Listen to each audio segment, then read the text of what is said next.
For men like Jack Manning, they're just what this time of year is all about. And they're why he's braved this estuary even in the harshest of conditions during a working life spent harvesting these shallows. 40 years ago, he was filmed for a BBC documentary contemplating the season to come.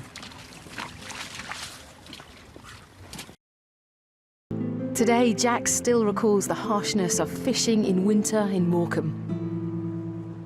One of the things that I remember most about it was you worked hard, physical jobs, so you kept reasonably warm under the oilskins and things.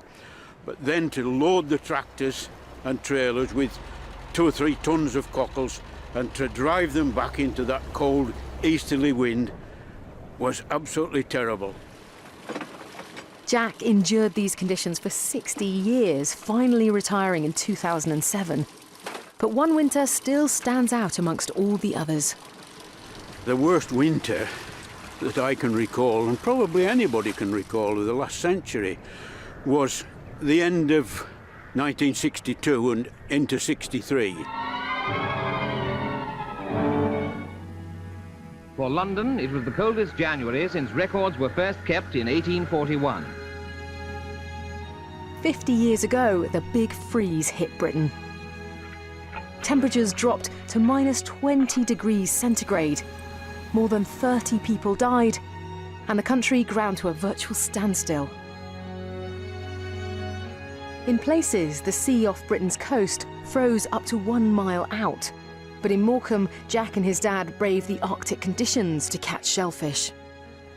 To work on the cockles in the icy water in conditions like that was unbelievable, really was terrible. You could only describe it as hellish. Hard frost day after day after day, 12 weeks in fact.